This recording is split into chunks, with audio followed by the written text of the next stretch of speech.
Hi friends, welcome back to my channel Samayal Bhavan Nando's vlogs. எல்லாரும் எப்படி இருக்கீங்க? எல்லாருமே சூப்பரா இருக்கீங்கன்னு சொல்லி நம்புறேன். இந்த வீடியோ வாய்ஸ் ஓவர் கொடுக்கும் போதே ரொம்ப ஜாலியாக தான் வந்து கொடுத்துட்டு இருக்கேன். ஏன்னா அதுக்கான ரீசன் என்னன்னு சொல்லிட்டு இந்த வீடியோ முடியும் போது உங்களுக்கு வந்து கண்டிப்பாக தெரிஞ்சிடும்.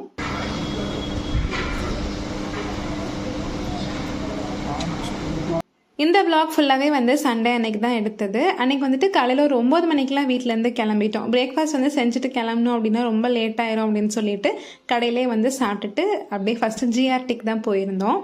நெக்ஸ்ட் மந்த் வந்து நம்ம வீட்டில் ஒரு சூப்பரான ஃபங்க்ஷன் வருது. அது என்னதுன்னு சொல்லிட்டு நான் ஊருக்கு போகிறப்போ வந்து கண்டிப்பாக ஷேர் பண்ணுறேன். ஸோ அதுக்காக வந்துட்டு ஒரு தோடு வந்து பார்க்கலாம், கோல்டு பர்ச்சேஸ் பண்ணலாம் அப்படின்னு சொல்லிட்டு தான் வந்திருந்தோம். ஏகப்பட்ட கலெக்ஷன்ஸ்க்கு நான் அது வரைக்கும் வந்துட்டு நான் எந்த கடையிலுமே இவ்வளோ கலெக்ஷன்ஸ் வந்து பார்த்ததில்ல. சின்ன சின்ன தோடு 2 கிராம் 3 கிராமுக்கெலாம் அவ்வளோ அழகழகாக இருந்தது. அதுலேயுமே வந்து கல் ஒர்க்கு வச்சு ரொம்ப அழகாக இருந்தது. பார்க்குற எல்லாத்தோடையும் எடுத்து காதில் மாட்டிக்கணும் போலே இருந்துச்சு. ஹஸ்பண்ட்டை இது வாங்கி கொடுங்க அது வாங்கி கொடுங்கன்னு சொல்லி கேட்டுகிட்டே இருந்தேன்.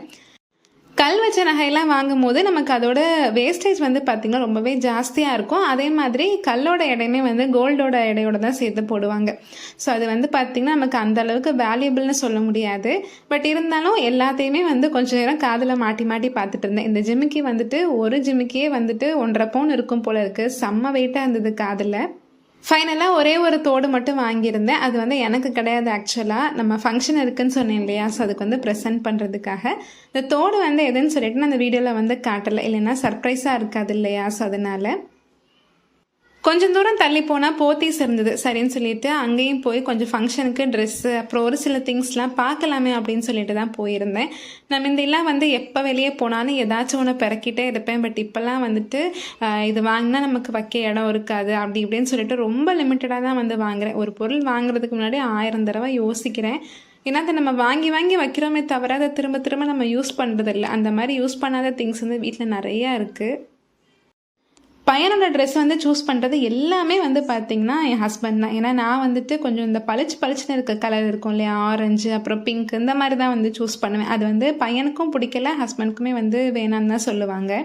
ஃபைனலாக 3 பேருக்குமே பிடிச்ச மாதிரி ஸ்கை ப்ளூவில் எம்ப்ராய்டரி ஒர்க் வச்ச ஷர்வானி தான் வந்து வாங்கிட்டேன். ரொம்ப நல்லா இருந்துச்சு அது பார்க்குறதுக்கு. இப்போ அடுத்து ஃபுல்லாகவே வந்து ஃபெஸ்டிவல் சீசன்னாலையா, தீபாவளி நியூ இயர் அது இதுன்னு சொல்லிட்டு ஸோ ஸ்கூல்லேயுமே வந்துட்டு ஃபெஸ்டிவல் வேர்ஸ் தான் வந்து போட்டு வர சொல்கிறாங்க. ஸோ அதுக்கெலாம் தான் வந்து மெயினாக வாங்கியிருந்தோம். அங்கேருந்து கிளம்பும் போதே மணி வந்து பார்த்திங்கன்னா ஒரு 11:30 கிட்ட ஆயிடுச்சு. போகிற வழியில் கடையிலே சாப்பாடு வாங்கிட்டு போயிடலாம் அப்படின்னு சொல்லி தான் யோசிச்சுட்டு இருந்தோம். பட் இன்றைக்கி வந்து வெளியே போகிறோம் அப்படிங்கிறதே பிளான் பண்ணுறதுக்கு முன்னாடியே காலையில் ரெகுலராக பாய் வந்து நம்ம அப்பார்ட்மெண்ட்டுக்கு வருவார். சரின்னு அவர்கிட்ட சொல்லிவிட்டு ஒரு 1/2 kg சிக்கன் வந்து நான் ஆல்ரெடி வாங்கி ஃப்ரீசரில் வச்சுட்டு தான் வந்தேன். சரி இன்றைக்கி வந்து வீட்டிலே சட்டுன்னு ஈஸியாக பண்ணுற மாதிரி ரெசிபிஸ் வந்து பண்ணிடலாம் அப்படின்னு சொல்லி ரெடி பண்ணிகிட்டு இருந்தேன். தேங்காய் பால் சாதம் வந்து பண்ண போகிறேன். அதுக்கு வந்துட்டு ஒரு பெரிய டம்ளர் அளவுக்கு சீரக சம்பா அரிசியை 1/2 an hourக்கு முன்னாடியே ஊற வச்சிட்டேன். தேங்காய் பால் சிக்கனும் பண்ண போகிறேன். ஸோ அதுக்கு வந்து கொஞ்சமாக தேங்காய் பால் ஒரு 1/2 டம்ளர் அளவுக்கு தனியாக எடுத்து வச்சுருக்கேன். கூடயே தேங்காய் பால் சாதத்துக்கு 2 டம்ளர் வர அளவுக்கு திக்கான தேங்காய் பாலும் தனியாக எடுத்து வச்சுருக்கேன். இன்றைக்கி வந்துட்டு காலிஃப்ளவரும் ஒன்று போன வாரம் வாங்கினது அப்படியே இருந்துச்சு. சரின்னு சொல்லிட்டு அதையும் 65 பண்ணிடலாம் அப்படின்னு சொல்லிட்டு வெட்டி வச்சுருக்கேன். தேங்காய் பால் சிக்கன் கிரேவி வந்துட்டு நான் இன்றைக்கி 1/2 கிலோ சிக்கனில் தான் வந்து பண்ண போகிறேன். அதுக்கு வந்து பார்த்திங்கன்னா ஒரு 3 மீடியம் சைஸ் வெங்காயத்தை வந்துட்டு பிரியாணி கட் பண்ணுற மாதிரி தின் ஸ்லைசஸாக நீளமாக கட் பண்ணி வச்சுக்கோங்க. அதுக்கப்புறம் 2 பெரிய தக்காளியும் குட்டி குட்டியாக கட் பண்ணி வச்சுக்கலாம். இந்த சிக்கன் கிரேவி வந்துட்டு நம்ம ஃபுல்லாகவே இந்த தக்காளி வெங்காயம் மட்டும்தான் வந்து அதுக்கான கிரேவியை, நம்ம வேறு எதுவுமே வந்து அரைச்சி ஆட் பண்ண போகிறதில்ல. ரொம்ப டேஸ்ட்டாக இருக்கும்.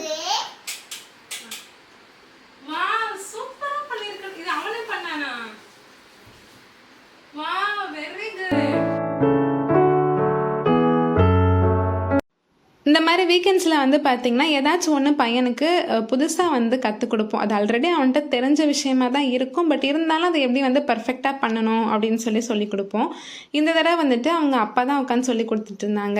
எப்படி வந்துட்டு அந்த கோடை விட்டு வெளியே வராமல் பெயிண்ட் பண்ணுறது அப்படின்னு சொல்லிட்டு அவனுமே வந்து ரொம்ப சூப்பராக பண்ணியிருந்தான் அவங்க சொல்லி கொடுத்த மாதிரியே. சைட்லேயே வந்து பாலும் வந்து வந்துருச்சு. காய்ச்சி வந்து கொஞ்சம் பால் மட்டும் ரோஸ் மில்க் போட்டு ஃப்ரீசருக்குள்ளே வச்சிட்டோம் அப்படின்னா சாப்பிடும் போது வந்து குடிச்சிக்கலாம். ஃபர்ஸ்ட் வந்து நம்ம தேங்காய் பால் சிக்கன் கிரேவி பண்ணிடலாம். எனக்கு வந்துட்டு அது ரொம்ப ஈஸியாக குக்கர்லேயே எப்படி பண்ணுறது அப்படின்னு தான் ஷேர் பண்ணியிருக்கேன். ஃபர்ஸ்ட் வந்து ஒரு குக்கர் வச்சுட்டு ஒரு 4-5 டேபிள் ஸ்பூன் அளவுக்கு எண்ணெய் வந்து ஆட் பண்ணிக்கோங்க. இதில் வந்துட்டு 2 சின்ன துண்டு பட்டை, 2 கிராம்பு, 2 ஏலக்காய், இது மட்டும்தான் ஸ்பைசஸ் வந்து நம்ம ஆட் பண்ணிக்க போகிறோம். ஸ்பைசஸ் எல்லாமே பொரிஞ்சதுக்கு அப்புறமா ஒரே ஒரு பச்சை மிளகாய் ஆட் பண்ணிவிட்டு நம்ம கட் பண்ணி வச்சிருந்தா வெங்காயம் எல்லாத்தையுமே வந்து சேர்த்துடலாம். ஃபஸ்ட்டு ஆட் பண்ணும் போது ஜாஸ்தி வெங்காயம் இருக்க மாதிரி தான் இருக்கும். பட் அது வதங்க வந்து பார்த்திங்கன்னா நல்லா சுருங்கி வந்துடும். நம்ம நார்மலாக வெங்காயம் இதெல்லாம் வந்து அரைச்சி சேர்த்து செய்கிறத விட இந்த சிக்கனோடையே சேர்ந்து அந்த வெங்காயம் நல்லா வேகும் போது அதோட ஃப்ளேவர் வந்து ரொம்ப டிஃப்ரெண்ட்டாக இருக்கும். வெங்காயம் வந்து வதங்குறதுக்காக லைட்டாக வந்து உப்பு சேர்த்துக்கலாம். வெங்காயம் வந்து நல்லா மீடியம் ஃப்ளேமில் வச்சுட்டு கண்ணாடி மாதிரி வர அளவுக்கு நல்லா வதக்கி விட்டுக்கணும். அந்த கேப்பில் வந்துட்டு நான் இஞ்சி பூண்டு பேஸ்ட் வந்து அரைச்சி எடுத்துக்க போகிறேன். இந்த தேங்காய் பால் சிக்கன் கிரேவிக்கு நிறைய இஞ்சி பூண்டு பேஸ்ட் வந்து ஆட் பண்ணணும். அளவு வந்து பார்த்திங்கன்னா எவ்வளோ இஞ்சி எடுத்துக்கிறோமோ அதுக்கு ஈக்குவலாக வந்துட்டு பூண்டும் எடுத்து நல்லா அரைச்சிக்கலாம். நான் வந்துட்டு இன்றைக்கி 2 பெரிய டேபிள் ஸ்பூன் அளவுக்கு இஞ்சி பூண்டு பேஸ்ட் வந்து ஆட் பண்ணியிருக்கேன். இதோட ஃப்ளேவர் தான் வந்து இந்த கிரேவிக்கு சூப்பரான டேஸ்ட்டே வந்து கொடுக்க போகுது. இஞ்சி பூண்டு பேஸ்ட் ஆட் பண்ணோடனே அடியில் வந்துட்டு குக்கரில் ஒட்ட ஆரம்பிக்கும். அது வந்துட்டு ரொம்ப ஒட்டிடாத மாதிரி லோ ஃப்ளேம்லேயே வச்சு நல்லா மிக்ஸ் பண்ணி விட்டுக்கோங்க. ஸோ அது ஓரளவுக்கு பச்சை வாசனை போனதுக்கப்புறமா நம்ம கட் பண்ணி வச்சுருந்தா 2 பெரிய சைஸ் தக்காளி, அது கூட வந்துட்டு கொஞ்சமாக உப்பு, மஞ்சள் தூள் இதெல்லாம் ஆட் பண்ணிவிட்டு நல்லா மிக்ஸ் பண்ணி விட்டுக்கலாம். தக்காளி வந்து நல்லா மேஷ் ஆகி வரணும், அந்த அளவுக்கு வந்து வேக விடணும். கொஞ்சம் நேரம் மூடி வச்சோம் அப்படின்னா நல்லா குழஞ்சி வந்துடும். ஓப்பன் பண்ணதுக்கப்புறம் பார்த்திங்கன்னா நம்ம தக்காளி வெங்காயம் எல்லாமே வந்து நல்லா ஒன்றாகி பேஸ்ட் மாதிரி இருக்கும். ஸோ இது கூடயே வந்துட்டு நம்ம கட் பண்ணி வச்சுருந்த கொத்தமல்லியும் புதினாவும் வந்து கொஞ்சம் கொஞ்சம் வந்து கையளவில் எடுத்து ஆட் பண்ணிக்கலாம். இதோட ஸ்டெப்ஸ் எல்லாமே வந்து பார்த்திங்கன்னா அப்படியே பிரியாணிக்கு பண்ணுற மாதிரியே தான் இருக்கும். பட் இது வந்து ரொம்ப நல்லாயிருக்கும், கண்டிப்பாக ட்ரை பண்ணி பாருங்கள்.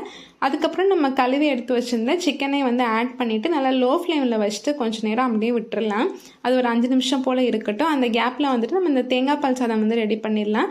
இன்னொரு குக்கரில் ஒரு 2-3 டேபிள் ஸ்பூன் அளவுக்கு ரிஃபைண்ட் ஆயில், அதுக்கப்புறம் 1 டேபிள் ஸ்பூன் அளவுக்கு நெய் ஆட் பண்ணிவிட்டு ஹோல் ஸ்பைசஸ் எல்லாமே வந்து ஆட் பண்ணிக்கலாம். 2 பெரிய பட்டை, 1 அன்னாச்சி பூ, 1 டீஸ்பூன் அளவுக்கு சோம்பு, அப்புறம் 1 டீஸ்பூன் அளவுக்கு கல்பாசி பூ வந்து கண்டிப்பாக ஆட் பண்ணிக்கோங்க. அப்புறம் வந்துட்டு ஏலக்காய், பிரியாணி இலை 2. இது எல்லாத்தையுமே ஒன்று ஒன்றா சேர்க்காம அட் அ டைம்லேயே சேர்த்துட்டோம் அப்படின்னா எல்லாமே ஒரே டைமில் வந்து பொரிஞ்சிடும். இல்லைன்னா ஒன்று ஒன்றா ஆட் பண்ண கரைஞ்சி போயிடும்.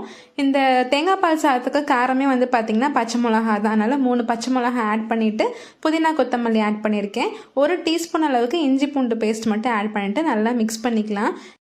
இஞ்சி பூண்டு பேஸ்ட் ஆட் பண்ணோடனே அடியில் வந்து ஒட்ட ஆரம்பிச்சிடும். அதனால் லைட்டாக லோ ஃப்ளேம்லேயே வச்சு கடகடன் மிக்ஸ் பண்ணி விட்டுக்கோங்க.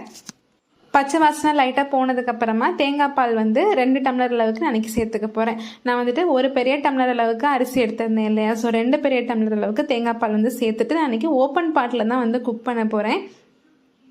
இந்த மாதிரி தேங்காய் பால் சாதம் செய்யும் போது தேங்காய் பால் நல்லா கொதிக்கும் போது லைட்டாக திரிஞ்சு வர மாதிரியே இருக்கும். பட் அதோட டேஸ்ட் வந்து அப்படியே தான் இருக்கும், கெட்டெல்லாம் போகாது. நீங்கள் தைரியமாக வந்து சேர்த்துக்கலாம்.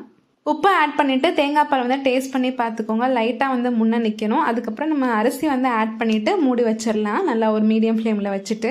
இதெல்லாம் பண்ணிகிட்டு இருக்க டைமில் சிக்கன் வந்து ஒரு 5-6 நிமிஷம் போல் அந்த வெங்காயம் தக்காளியோட மிக்ஸ் ஆகிட்டே இருந்தது. இந்த டைமில் வந்துட்டு நம்ம 1 டீஸ்பூன் அளவுக்கு மிளகாய்த்தூள், 1 டீஸ்பூன் மல்லித்தூள், 1/2 டீஸ்பூன் அளவுக்கு கரம் மசாலா ஆட் பண்ணியிருக்கேன். இவ்வளோ தான் வந்து மசாலா பவுடர்ஸே வந்து ஆட் பண்ண போகிறோம். கரம் மசாலாவே வந்து போதும் இதுக்கு டேஸ்ட்டுக்கு. அதுக்கப்புறம் கொஞ்சமாக தண்ணி ஆட் பண்ணிவிட்டு மறுபடியும் ஒரு 2-3 நிமிஷத்துக்கு கொதிக்கட்டும். இந்த டைமில் வந்துட்டு இங்கே தேங்காய் பால் சாதமும் பார்த்திங்கன்னா ஒரு 2 நிமிஷத்துக்கு வந்து நம்ம மூடி வச்சதில் சைடில் வந்து நல்லா புகை வரும். அந்த டைமில் ஓப்பன் பண்ணி ஒரு தடவை மிக்ஸ் பண்ணிவிட்டு இருக்கிறதுலே சின்ன பர்னர் எதுவும் அதில் வந்து மாற்றிட்டு நல்லா ஒரு 10 நிமிஷத்துக்கு லோ ஃப்ளேமில் வச்சு ஒரு வெயிட்டை தூக்கி மேலே வச்சிட்டிங்க அப்படின்னா அது சூப்பராக வந்து ரெடி ஆயிரும். ஒரு 10 நிமிஷம் கழித்து ஆஃப் பண்ணிடலாம். ஆஃப் பண்ணதுலேருந்து ஒரு 20 மினிட்ஸ் வந்து அந்த தம்லேயே அப்படியே இருக்கட்டும். நல்லா மலர்ந்து வந்துடும் சாதம். இங்கே வந்து நம்ம சிக்கன் கிரேவி லைட்டாக கொதிச்சிருச்சு. இதுக்கப்புறம் வந்துட்டு நம்ம சிக்கன் வந்து ஒரு ஹாஃப் குக் வந்து இதிலே ஆயிருக்கும். குக்கர் மூடி போட்டு நல்லா ஒரு மீடியம் ஃப்ளேமில் வச்சு 2 விசில் மட்டும் விட்டு எடுத்துட்டிங்க அப்படின்னா இன்னுமே கம்ப்ளீட்டாக வந்து குக் ஆயிரும். நம்ம ஏற்கனவே ஒரு 10 நிமிஷம் போல் ஹாஃப் குக் பண்ணோம் இல்லையா சிக்கனை. ஸோ அப்பயே வந்து அந்த தக்காளி வெங்காயம்லாம் நல்லா வெந்து அந்த சிக்கனோட சேர்ந்து ஒரு ஜூஸியாக வந்து மாறி இருக்கும். இப்போ வந்து நம்ம 2 விசில் வைக்க போகிறதுல இன்னுமே வந்து நல்ல ஒரு சூப்பரான திக்கான கிரேவி ஆகி ரொம்ப டேஸ்ட்டாக இருக்கும். இதுக்குன்னு ஸ்பெஷலாக நம்ம எந்த மசாலாவுமே வந்து ஆட் பண்ண போகிறதில்ல. தண்ணி வந்து உங்களோட இஷ்டம் தான். நமக்கு வந்துட்டு கொஞ்சம் தண்ணியாக வேணும், கிரேவி வேணும், நைட்டு சப்பாத்திக்கெலாம் வச்சு சாப்பிட்றதுக்கு அப்படின்னு சொல்லி நினச்சிங்கன்னா கொஞ்சம் எக்ஸ்ட்ரா ஆட் பண்ணிக்கலாம். இல்லை திக்காகவே வேணும் அப்படின்னா கொஞ்சம் கம்மியாக வந்து ஆட் பண்ணிக்கலாம். நான் எப்போயுமே வந்து இந்த 65 மசாலா மட்டும் வீட்டிலே வந்து ரெடி பண்ணி வச்சுக்குவேன். அது ஆல்ரெடி எப்படி ரெடி பண்ணணும் அப்படின்னு ஒரு விலாகில் கூட நான் ஷேர் பண்ணியிருக்கேன். அதோட லிங்க் வேணும்னாலும் நான் டிஸ்கிரிப்ஷனில் கொடுக்குறேன், நீங்கள் செக் பண்ணி பார்த்துக்கலாம். ஸோ அந்த மசாலா வந்துட்டு ஜஸ்ட்டு காலிஃப்ளவரில் போட்டு மிக்ஸ் பண்ணிவிட்டு தேவையான உப்பு மட்டும் சேர்த்துட்டு நல்லா டீப் ஃப்ரை பண்ணி எடுத்துட்டேன். இங்கே நம்ம சிக்கன் கிரேவி பார்த்தாலே தெரியும், மேலே நல்லா எண்ணெய் பிரிஞ்சு சூப்பராக இருக்கும். நான் வந்து இன்றைக்கி கொஞ்சம் தண்ணியாகவும் கிரேவி வேணும் அப்படின்னு சொல்லிட்டு கொஞ்சம் வந்துட்டு தண்ணி ஜாஸ்தியாக தான் ஊற்றியிருந்தேன். நீங்கள் வந்து கொஞ்சம் குறைச்சி கூட ஆட் பண்ணிக்கலாம். லாஸ்ட்டாக வந்து நம்ம எடுத்து வச்சுருந்தா அந்த 1/2 டம்ளர் அளவுக்கு தேங்காய் பால் வந்து ஆட் பண்ணிவிட்டு அடுப்பை வந்து ஆஃப் பண்ணிடலாம். அவ்வளோதான். அது கொஞ்சம் நேரம் ஆற இன்னுமே கிரேவி வந்து நல்லா திக்காகும். தேங்காய் பால் ஆட் பண்ணிவிட்டு ஒரு கொதி வந்ததுக்கப்புறம் ஆஃப் பண்ணிக்கோங்க. இங்கே வந்து நம்ம தேங்காய் பால் சாதமும் தம் வந்து நம்ம எடுத்தாச்சு. நல்ல சூப்பராக உதிரியாக ஒட்டாமல் வந்திருக்கும். நம்ம தேங்காயோட லேயர் வந்து மேலே படிஞ்ச மாதிரி இருக்கும். ஸோ அது எல்லாத்தையுமே வந்து நல்லா எல்லா சாதத்துலேயும் படுற மாதிரி மிக்ஸ் பண்ணி விட்டுக்கோங்க. அப்போ தான் வந்து எல்லாருக்குமே வைக்கும் போது டேஸ்ட் வந்து ஈவனாக இருக்கும். அந்த சூடு வந்து அப்படியே இருக்கிறதுக்காக நான் ஹாட் பாக்ஸில் வந்து மாற்றி வைப்பேன். பட் இன்றைக்கி வந்துட்டு தேவையில்லாமல் நிறைய பாத்திரம் எடுக்க வேண்டாம் அப்படின்னு சொல்லிட்டு மறுபடியும் வெயிட்டே மேலே போட்டு வச்சிட்டேன். சாப்பிடும் போது எடுத்துக்கிட்டோம் அப்படின்னா சூடாக இருக்குன்னு சொல்லிட்டு. இங்கே நம்ம கோபி 65 சூப்பராக வந்து ரெடி ஆயிடுச்சு. அண்ட் சிக்கன் கிரேவியுமே வந்து பார்த்திங்கன்னா ஆறுனதுக்கப்புறம் இன்னுமே வந்து திக்காயிருச்சு. நான் வந்து கொஞ்சமாக கிரேவி மட்டும் தனியாக எடுத்து வச்சுருக்கேன். நைட்டு வந்து சப்பாத்திக்கு வந்து தொட்டு சாப்பிட்றதுக்கு நல்லாயிருக்கும்.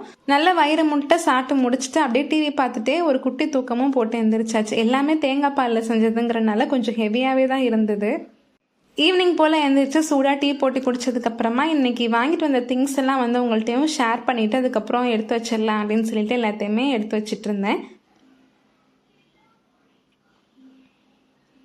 ஃபஸ்ட்டு வந்து இன்றைக்கி ஜிஆர்டியில் கோல்டு வாங்கியிருந்தோன்னு சொன்னேன் இல்லையா? ஸோ அதுக்கு வந்து பார்த்திங்கன்னா ஒரு டிஃபன் பாக்ஸ் வந்து கிஃப்டாக கொடுத்துருந்தாங்க. ஆக்சுவலாக வந்து அமௌண்ட் வைஸாக வந்து வச்சுருக்காங்க. இப்போ 25,000லேருந்து 40,000க்குள்ளே வாங்கினோம் அப்படின்னா ஒரு 3 ஐட்டம் வந்து வச்சுருக்காங்க. நம்ம என்ன வேணுமோ சூஸ் பண்ணிக்கலாம். எனக்கு வந்துட்டு ஃப்ரை பேன், அப்புறம் ஒரு பெரிய கடாய், அப்புறம் இந்த டிஃபன் பாக்ஸ் கொடுத்துருந்தாங்க. அது 3ல் ஏதாச்சும் ஒன்று தான் எடுக்கணும். நான் வந்துட்டு டிஃபன் பாக்ஸ் தான் வந்து ரீசெண்டாக தேவைப்பட்டுச்சு அப்படின்னு சொல்லிட்டு இந்த ட்வின் பேர்ட்ஸோட டிஃபன் பாக்ஸ் தான் வந்து எடுத்துக்கிட்டேன். குவாலிட்டி வந்து நல்லா தான் இருந்துச்சு. பையனுக்கு வந்து ஸ்நாக்ஸ்க்கு கொடுத்து விட்டுக்கலாம் அப்படின்னு சொல்லிட்டு எடுத்திருந்தேன். 2 பார்ட்டிஷன் இருக்க மாதிரி இருந்துச்சு. அதுக்கப்புறம் போத்தீஸில் வந்துட்டு மேலே வந்து இந்த பிளாஸ்டிக் செக்ஷன்லாம் இருக்கும் இல்லையா? ஸோ அங்கே போயிருந்தப்போ ஒரு கண்டெய்னர் வந்து பார்த்துருந்தேன். 2 பாக்ஸ் வந்து 249 போட்டிருந்தாங்க. பரவாயில்ல, ரேட்டு கம்மியாக இருக்கேன்னு சொல்லி கிட்ட போய் பார்த்தா அவங்களோட ஆஃபர் ப்ரைஸ் வந்துட்டு 189 போட்டிருந்தாங்க. அப்போ இன்னுமே டபுள் டமாக்கா மாதிரி ஆயிடுச்சு. குவாலிட்டி வந்து ரொம்ப திக்கான ஒரு பிளாஸ்டிக்கு, பிபிஏ ஃப்ரீன்னு சொல்லி போட்டிருந்தாங்க. நம்ம வந்து பிளாஸ்டிக்கை பொறுத்த வரைக்கும் ஹீட் பண்ணாத வரைக்கும் நம்ம யூஸ் பண்ணிக்கலாம். ஹீட் பண்ணாதான் வந்து அதில் பிரச்சனையே. ஸோ இதுவுமே வந்து திக்கான பிளாஸ்டிக்காக இருந்துச்சு. அது நான் வந்து 1 கிலோ பாக்ஸ்ன்னு சொல்லி நினச்சேன். ரீசெண்டாக வந்து அரிசி போட்டு வச்சதுக்கப்புறம் தான் தெரிஞ்சுது அதில் 2 கிலோ அரிசி வந்து ஸ்டோர் பண்ண முடிஞ்சுது. அப்புறம் எனக்கு வந்துட்டு இந்த பவுல் வந்து ரொம்ப பிடிச்சிருந்துச்சு. வெளியே வந்து ஒரு கலர், உள்ளே வந்து ஒரு கலர். இது கூட நான் அன்றைக்கி குக்கிங்கில் கூட நான் காட்டியிருப்பேன்.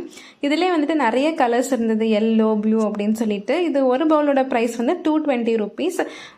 செராமிக்லாம் வந்து கிடையாது, மெலமைன் மெட்டீரியல் தான். அப்புறம் நம்ம வந்துட்டு சீக்கிரமாகவே வந்து டெய்லரிங் வந்து கற்றுக்கிறதுக்காக கிளாஸ் வந்து போக போகிறேன். ஸோ அதுக்கு வந்து டேப் வந்து ஃபஸ்ட்டு வாங்கியிருந்தேன்.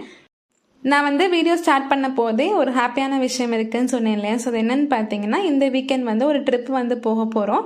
வருஷத்தில் வந்து ஒரு தடவை எங்கேயாச்சும் ட்ரிப் போவோம். பட் இந்த கடந்த 2 வருஷமாக வந்து எங்கேயுமே போக முடியலை. ஸோ இப்போ வந்துட்டு இந்த வீக்கெண்ட் விநாயகர் சதுர்த்தி லீவெல்லாம் பிளான் பண்ணி வந்து கிளம்பியிருக்கோம். ஸோ அங்கே வந்துட்டு சுற்றி பார்த்துட்டு ரெசார்ட்டில் ஸ்டே அந்த மாதிரி தான். அந்த ரெசார்ட் வந்துட்டு ஒரு சூப்பரான ரெசார்ட்டு, 3 ஸ்டார் ரெசார்ட் தான். அங்கே ஸ்விம்மிங் பூல் எல்லாமே இருக்குது. ஸோ அங்கே வந்து பையனுக்கு வந்து குளிக்கும் போது காதில் தண்ணி போகாமல் இருக்கணும் அப்படிங்கிறதுக்காக ஸ்விம்மிங் பூல் கேப்பும் வாங்கியிருந்தேன். அதுக்கப்புறம் பையனுக்கு வந்துட்டு சும்மா வெளியே போகும்போது போட்டு போகிறதுக்காக நல்ல பளிச்சுன்னு எனக்கு பிடிச்ச கலர்ஸில் வந்து டிஷர்ட்ஸ் வந்து வாங்கியிருந்தேன். அவனுமே அது வாங்கிக்கிட்டான். அடுத்து வந்து நாங்கள் போக போகிற ட்ரிப்பு எல்லாமே கம்ப்ளீட்டாக எங்கே ஸ்டே பண்ணியிருந்தோம், எங்கே போனோம் அப்படிங்கிற டீட்டெயில்ஸ் எல்லாமே உங்களுக்கு லாங் வீடியோவில் வந்து நான் அடுத்தடுத்து ஷேர் பண்ணுவேன். ட்ரிப்பு முடிச்சுட்டு வந்ததுக்கப்புறமா நான் உங்களுக்கு வந்துட்டு வழக்கம் போல் மினி விலாக் அப்புறம் லாங் வீடியோ எல்லாமே வந்து ஷேர் பண்ணுவேன். அது வரைக்கும் வந்து ஒரு குட்டி பிரேக் வந்து எடுத்துக்கலான்னு சொல்லி நினைக்கிறேன். ரொம்பவே சாரி. ஸோ அங்கே போகிற இடத்துல வந்துட்டு இன்டர்நெட் ஃபெசிலிட்டி அப்புறம் என்னோடய டைம் வந்து எப்படி இருக்கும்னு தெரில. Full and full family time தான் இருக்கணும் அப்படின்னு சொல்லி நினச்சிருக்கேன். நிறைய பேர் ரொம்ப நாளாக கேட்டுட்டு இருந்தேன் இந்த தேங்காய் பால் சிக்கன் கிரேவியும் இந்த தேங்காய் பால் சாதம் ரெசிப்பியும். கண்டிப்பாக ட்ரை பண்ணி பார்த்துட்டு எப்படி இருந்துச்சுன்னு சொல்லி எனக்கு கண்டிப்பாக கமெண்ட்டில் சொல்லுங்கள். ஸோ அவ்வளோதான் ஃப்ரெண்ட்ஸ், இந்த vlog வந்து இதோட முடியுது. இந்த வீடியோ உங்களுக்கு பிடிச்சிருக்குன்னு சொல்லி நம்புகிறேன். இந்த வீடியோ உங்களுக்கு பிடிச்சிருந்துச்சு அப்படின்னா நம்ம சேனல் சமையல் பவனுக்கு சப்ஸ்கிரைப் பண்ணி வச்சுக்கோங்க. மீண்டும் ஒரு சூப்பரான வீடியோவில் உங்களை மீட் பண்ணுறேன். தேங்க்யூ.